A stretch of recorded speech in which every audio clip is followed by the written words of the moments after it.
Buenas noches, mi nombre es Marta López Peñate y el día de hoy voy a hablar acerca de los movimientos políticos que hoy conocemos, la historia y su evolución. A lo largo de la historia de la política han surgido ideas que han ido evolucionando de los principios filosóficos de la antigua Grecia, pasando por las revoluciones de la Ilustración hasta las ideas liberales que dieron forma a la democracia que hoy conocemos. Por ejemplo, en la antigua Grecia se reconocieron las ideas políticas de la época clásica y la modernidad, y así sucesivamente, llegando a la Ilustración hasta las teorías liberales, pues que todavía el día de hoy conocemos. Como fenómeno político pondremos en contexto la reforma laboral y haremos comparación de lo que sucede con lo que ha venido sucediendo en la historia política, con estos fenómenos políticos que han sucedido antes. Entonces, en junio de 2024 se aprobó en la Comisión Séptima de la Cámara 23 artículos de la reforma laboral. Eh, Hasta el día de hoy, este proyecto de ley todavía se sigue trabajando, ya que el Congreso no ha llegado a ningún tipo de acuerdo, y han tenido que hacer, o han llegado todavía al punto de eh, han convocado a una consulta popular, la cual no tuvo pues no dio ningún avance porque esta también quedó sin argumentos, y nuevamente el Congreso está en proceso el proyecto, donde la mayoría de los congresistas están en desacuerdo. Entonces, ¿cuáles son lo que propone esta reforma? Mejorar la protección de los derechos de los trabajadores, mejorar las relaciones entre el empleado y el empleador, mejorar los horarios laborales y mejorar, por ejemplo, las licencias que deben tener las personas, que muchas veces por las empresas no las respetan. En general, varias modificaciones que garantizan, que son garantistas para los trabajadores. Entonces, hablaremos de los movimientos sociales laborales. En la época clásica empezó la revolución industrial, que básicamente fue como los trabajadores se buscaban la emancipación, por así decirlo, de sus contratadores, ya que esto se dio como una respuesta a las duras condiciones de trabajo y desigualdades sociales que se tenían en ese momento. eh, que buscaban mejorar las condiciones laborales, la negociación colectiva, que hoy día es lo que se ve, o lo que se está dando en el Congreso, y la influencia política. ¿Quiénes se unieron? Las sociedades obreras y los partidos socialistas de ese momento, teniendo en cuenta que aún en esta época existía la esclavitud, y el proletariado era como el trabajo era como penurias, no se veía como la importancia que tenía este ante la sociedad, sino que la clase del proletariado era muy mal vista.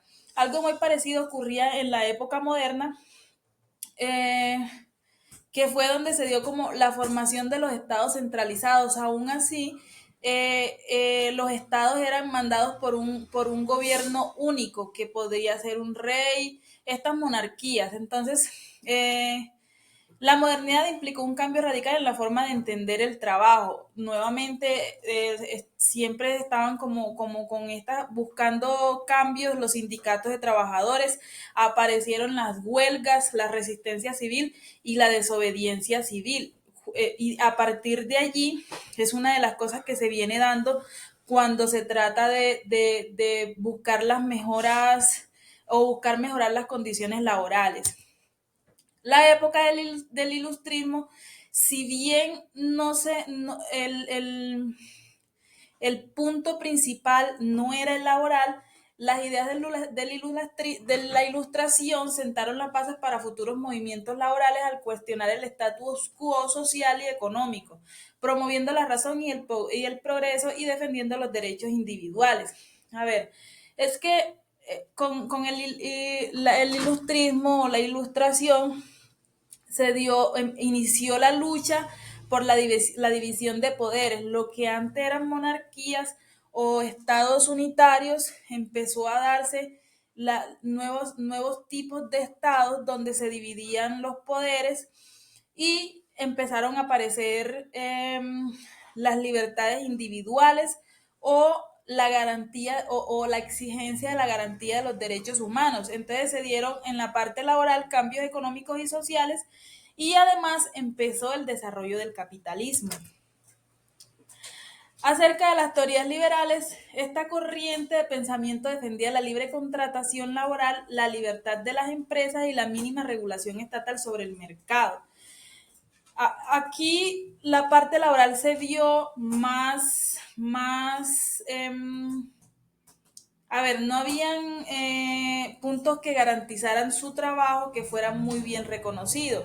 El movimiento sindical, por una parte importante del movimiento obrero, buscaba negociar con los empleadores y los gobiernos para obtener mejoras salariales, beneficios y condiciones laborales. Además, en esta época inició la democracia representativa y la abolición de la esclavitud. Si bien en todas estas épocas anteriores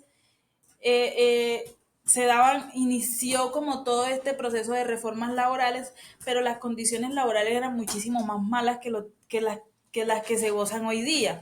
Sin embargo, siempre se están buscando mejoras. Entonces, estos movimientos han sido ejemplo de que la lucha de los movimientos obreros, de los sindicatos laborales que siempre están buscando mejoras en la parte laboral o beneficios para los trabajadores, aún así siempre está la parte de las personas que tienen el poder, que siempre se han opuesto a este tipo de revoluciones o a este tipo de proyectos de ley que buscan mejorar las condiciones del trabajador.